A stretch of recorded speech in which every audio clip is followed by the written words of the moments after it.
Hey team, and welcome back to another video in our Astrological Magical Elections video series. Today we're going to talk about some magical electional opportunities that we have to pick up between our Gemini Full Moon on December 18th until our Capricorn New Moon on January 1st. And today I'm joined by a lovely co-host, Ty. Bubbles, I guess, is on vacation somewhere. I don't know where she is. She may pop up later. So thankfully we have left behind sort of our eclipse season with our previous lunation, which was the Sagittarius solar eclipse. Now we move into a bit more comfortable, a bit more even sort of astrological magical weather. So hopefully there's something new or more or better for us to engage with during this next 6-month gap before we have to worry about eclipses coming up again.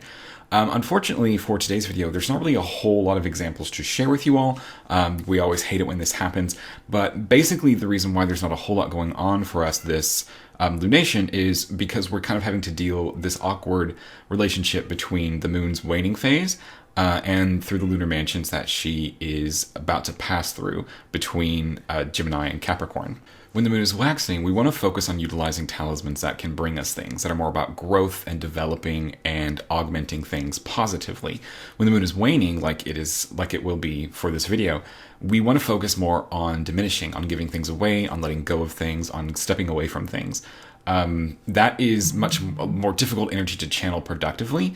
And so a lot of the lunar mansions that the moon is going to pass through as she goes from the Gemini full moon to the Capricorn new moon are most easily associated or most easily aligned with the energies of the waxing moon. A lot of the talismans or a lot of the talismanic opportunities or powers of the lunar mansions in this section of the zodiac more naturally fit themselves to the growth and augmentation and development aspect of magic. While many of the lunar mansions have like a two-faced kind of nature to them, having kind of waxing and waning applications, these mansions that the moon is going to move through are more easily embodiments of the positive developing waxing mansion or waxing moon energy.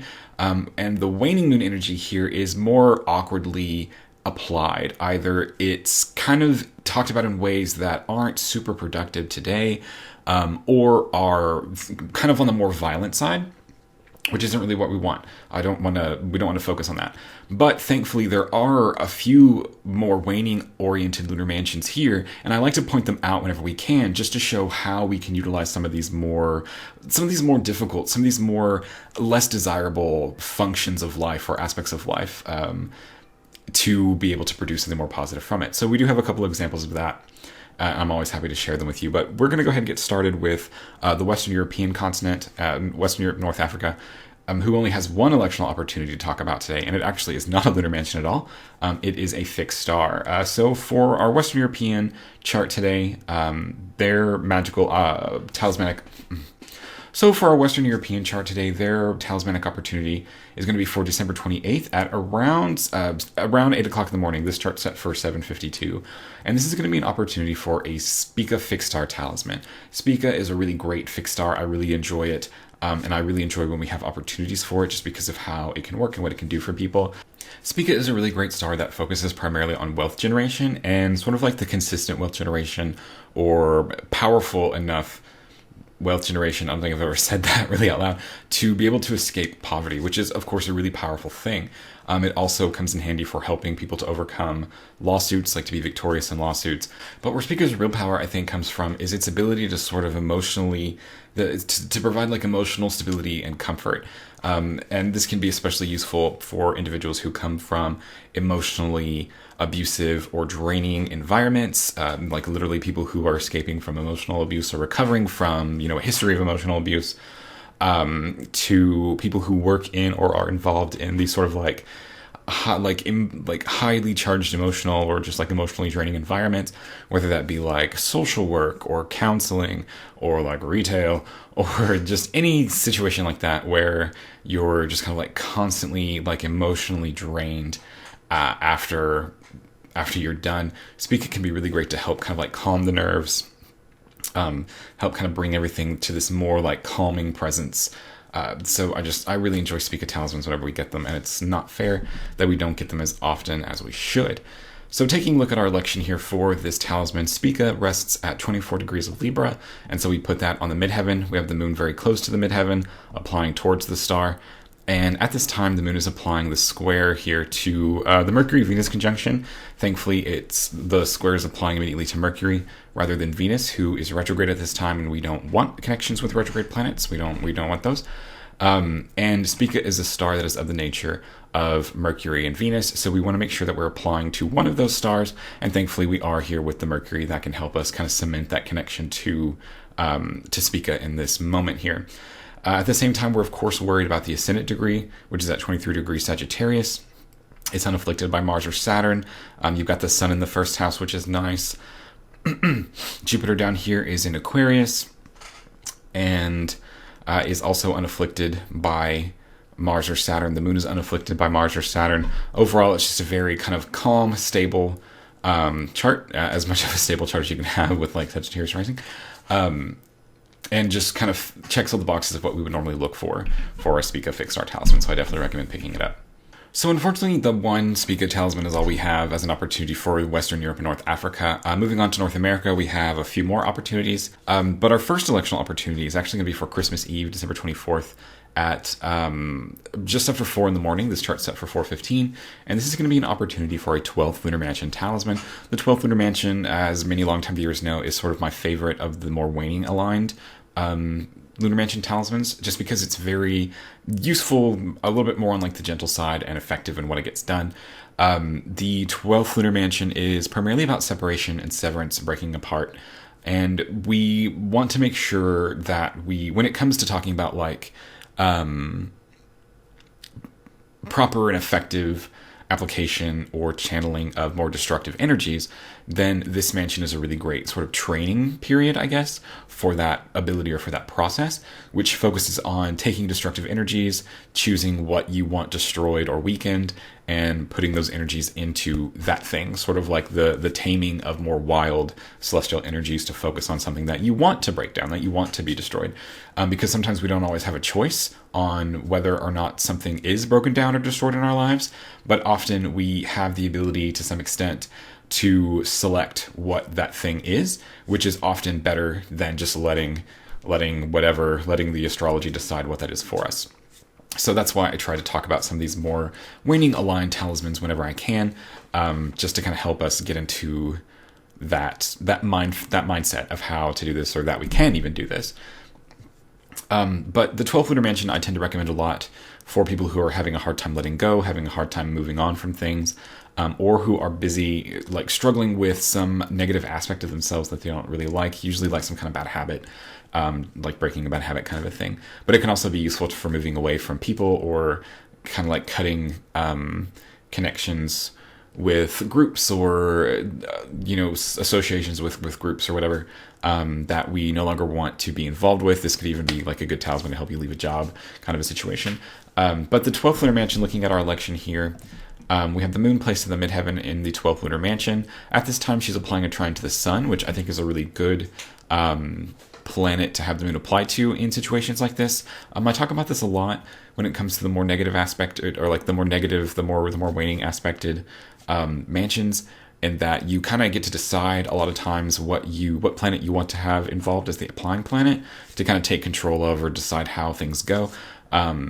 Malefic planets Mars and Saturn tend to cut things off for good, but make things awkward, or like make things potentially awkward. Whereas benefic planets Jupiter and Venus tend to make things easier, tend to make the letting go easier on everybody involved, but can drag it out maybe a little bit longer than you would really want to. And the sun is a good middle ground in these things, because the sun helps to sort of illuminate and shine light on the problems, on the situation itself, and can really be great to help kind of get clarity on things about why things happened the way that they happened. The sun is a great like kind of getting closure planet to go to, but also has some of that dryness in it to be able to make the call like, okay, we're done. So I like the sun for a lot of these kinds of more negative ones if we can, but you guys know by now that I just like moon sun aspects in Lunar Mansion talismans anyway, so that's not a surprise. Anyway, so at the same time, we're looking for the ruler of the first house, which is Mars, because Scorpio's on the ascendant. Mars is in the first house, and Mars ruling the first house is really the only reason why Mars should ever be in the first house in a talismanic election. Mars is unafflicted by Saturn. It's not combust the sun. The moon is unafflicted by Saturn, and while she is more immediately applying to the trine to the sun, which tends to be more important, she is also within orb of the square with Mars. But because Mars rules the first house, and so sort of signifies you, the person who would be doing this talisman, it takes away a lot of the negativity involved that we would otherwise see with that kind of a Moon-Mars aspect. Typically, we wouldn't want that, but by making Mars the ruler of the first house, it makes it easier to work with. It makes it a more desirable aspect to have. Our second electional opportunity for North America is actually going to be on December 27th, just before 7 in the morning. This chart is set for 6:51, and this is going to be an opportunity for an Algorab fixed star talisman. Now, Algorab is a talisman that I don't think I get to talk about very often, even though it's kind of cool. It is a little bit more on the difficult, aggressive side, and it has some side effects, which I think is interesting from a philosophical point of view, but also very annoying from a practical point of view. But the main purpose of Algorab is for health, for preventative, for protection, for protective health, preventative health. It specifically focuses on increasing the caloric humor within the body, so it can be really good for people who struggle from chronic fatigue syndrome or other sort of more phlegmatic issues. And even for people who are more naturally temperamentally phlegmatic aligned, the Algorab talisman can be a really great kind of counterbalance to burn off some of that more excess phlegm, to bring more clarity, more drive, more motivation, more kind of purpose, I guess. Even though that sounds a little judgy, and I apologize, to people's lives who may feel kind of lost in life. So I really like Algorab for that. It also has protective qualities around health to shield one from illnesses and also to protect one from the sort of machinations of evil spirits. The downside is it causes nightmares. So if that's okay for you, the Algorab talismans are great. They're great to work with. I really like them, but I kind of it depends, I guess, a little bit on what your relationship with nightmares and dreams are. Some of us kind of have nightmares a lot anyway, just because of natal configurations. You don't have Mars configured to your 9th house without having weird nightmares often. So for those of us who already have that, this is just oh, great, that's some more, that continues. It doesn't really seem like that much of a difference. But for those who maybe don't have consistent difficult dream experiences, I guess we'll say, throughout their life, it might be more of a shock. So just kind of something to consider. But taking a look at our electional chart here, we have the degree for Algorab is 13 degrees Libra. We have the moon here conjoined that on the midheaven and applying to that star. At the same time, the moon is applying a very, very, very, very, very, very, very close trine to Saturn. As you can see, 11 degrees and 23 minutes to 11 degrees and 25 minutes. So very tight, only within a couple minutes here, which might render this election useless to individuals who are in Mountain and Pacific time. I actually haven't checked, but I assume that would be a no-go, just because of how tight these are. By the time the moon is to the midheaven in those locations, she would probably be past. I wonder if you can get those on the ascendant in that time. Hold on, we're going to check something out. Well, let me talk this one through and then we'll check it out. And then we look to the ruler of the first house, which is Jupiter, since Sagittarius rises. Jupiter's not afflicted by Mars or Saturn, which is great. The ascendant degree is not afflicted by Mars or Saturn, which is great. Mars and Saturn are not in the first house. The sun's in the first house, which I think probably would help stabilize a lot of the more difficult dream energies, but that's just conjecture on my part. I can't really say for sure. But let me see what this chart looks like in Pacific time on the mid or on the ascendant. Yeah, it'd be past there. But if I put it on the ascendant, what happens? Oh, yeah. The reason why you can't have the moon on the ascendant here is because it would make Venus the ruler of the first house, and Venus is retrograde, and I don't like that. That's why I don't believe in retrograde ruler of the first houses. So yeah, unfortunately for those in Mountain and Pacific time, this chart will not work for you. But for people who are in Central and Eastern, you should be able to utilize this. So winding down, I said, I told you, there wasn't a whole lot to talk about in this 2-week period. Moving on to the Australian continent and their 2 electional opportunities. Theirs are kind of very similar. In that their first electional opportunity is for December 24th at just before midnight, so just before Christmas. This chart is set for 23:55. And this is an opportunity for the 12th Lunar Mansion talisman. And the 12th Lunar Mansion is a more sort of positively oriented, or maybe like one of the more easily channeled, more destructive lunar mansions, which focuses on separation, division, severance, like all those fun kind of Mars themes. So I like to recommend 12th Lunar Mansion talismans being used or applied to the people we no longer want to be in our lives, the relationships that we are looking to give up for this, that, or the other reason, associations that we wish to leave behind us, or even just breaking bad habits, like aspects of ourselves that we want to leave behind, which could kind of funnel in very nicely, I guess, for like New Year's resolutions, if that's a thing that if that's a goal that you set as part of your New Year's celebrations. The 12th Lunar Mansion can help you to do that, especially if it's more on like the I want to stop doing this or kind of quit doing this sort of a resolution. So taking a look at our electional chart here, we've got the moon on the ascendant in the 12th Lunar Mansion. I forgot what mansion I was talking about. And at this time, she's applying the trine to the sun. I really enjoy, as you guys know, I really enjoy sun-moon aspects in lunar mansions. I think that really helps. I think that's, honestly, I think like the sun-moon sextiles or trines are probably the most helpful and most beneficial aspects in lunar mansion talismans that you could possibly have. So it's always really great. I always try to find and hone in on them when possible. And so we do have an opportunity for that here.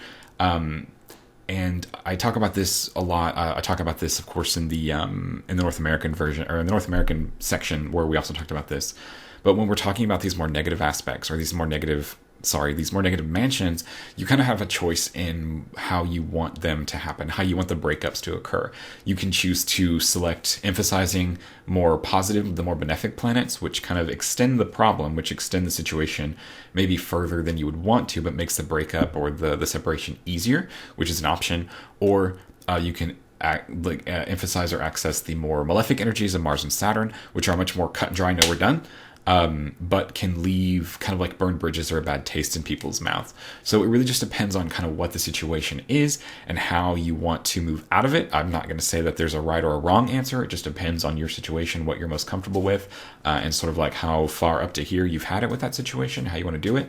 But I think the sun is a really great middle ground, not only to provide sort of like clarity and closure and like insight into the situation, maybe how it started, how it went wrong, that kind of thing, to help you be more prepared moving forward. But it also has sort of the inherent dryness to be able to be like, okay, but that's enough. We also want to always take into account the safety of the ruler of the first house, because Virgo rises, that points us to Mercury, who is not afflicted by Mars or Saturn, and is actually moved far enough away from the sun to be out of the beams. So there's like an interesting sort of double up of the idea of like emerging into clarity, emerging into a clear sight, which I think is kind of a cute little extra piece of symbolism there. So our final electional opportunity for the Australian continent, and winding down our video today, is going to be on December 26th at 6 in the morning. This chart sets for 6:03, but kind of sunrise-ish. And this is an opportunity for the 14th Lunar Mansion. And the 14th and the 12th Lunar Mansion are very similar. They have sort of similar powers. They're both focused on separation, on keeping things apart, and on breaking things up. This is, of course, another way that we can sort of channel or funnel this into more appropriate, more things that we want to break up, if there's something that we want to break up, parts of our lives that we want to break up with. Then using these sorts of talismans for these ways can help us do that in a more constructive, more controlled sort of environment. So I definitely recommend doing that if there's something going on in your life that you could apply it to. Taking a look at our election chart, we have the moon placed in the 14th Lunar Mansion on the midheaven here, which is exactly where we want her. And at this time, she's applying this trine to Mercury here in Capricorn. And Mercury, I think, is always a really interesting planet when it comes to like talking about breaking things up, because Mercury's basic nature is to contest and to destabilize. So there's definitely like an unstable sort of energy with Mercury that helps to be able to channel it into, destabilizing a thing. Mercury likes to pick out the flaws in things. And so these kinds of talismans that are more severance-oriented, that focus on Mercury, can be really great in helping to come to terms with where things went wrong in sort of like a more self-analytical fashion, as kind of like opposed to or contrasted with the sun's, which is more like revelation focused. So Mercury is much more focused. So the sun is more focused on like what went wrong, I guess we could say, whereas Mercury is much more focused on like how it went wrong, like what are the steps that led up to it going wrong, which can be, of course, very useful, or it can also be kind of a painful experience if you come to discover that it was you that messed up, and there's no really buffer for that in these kinds of talismans. But whether you want to go with the 12th or the 14th mansion to help you kind of move past something, the 12th tends to be a little bit more gentle. The 14th tends to be a little bit more extreme and sort of like self-flagellating, I guess is the word. Just sort of like the 14th Lunar Mansion more tries to beat you up for what you've done, because it has this focus on like futility, on this idea of like, well, that was a waste of time, which at the one hand sounds really bad or really tough to say, especially if it's like a relationship that you enjoyed at the time, or, you know, a habit that you picked up that felt good at the time, whatever. To be told that that was like a waste of time and that went nowhere can be kind of like a slap in the face that you didn't really need. But I often think it's best to take these for the more positive approach, which is, now that you know what that looked like, what that waste of time looked like, now you hopefully have a sense of how precious that time is that you have, the time and the energy that you have to spend on things, and know kind of what to look out for now that was a waste of time before, so that you no longer have to waste time twice on having to kind of like manage or traverse the same issues in, you know, a relationship that didn't work out, or a job that you didn't like, or whatever that is, to help you better invest your time into something that is more worthwhile and more, you know, in accord with who you are and what you want, with what your goals are. But alright, everybody, thank you guys so much for watching. That's all the electional opportunities that I had to share with you for this waning moon phase. Hopefully, as we move into the new year and our waxing moon phase in our next video, we'll have more to talk about, to share with you, to encourage you to practice and to utilize. That being said, this is the last electional video for the year 2021, which is kind of exciting. So thank you all for watching and for being a part of this for this year, and looking forward to seeing everybody in 2022.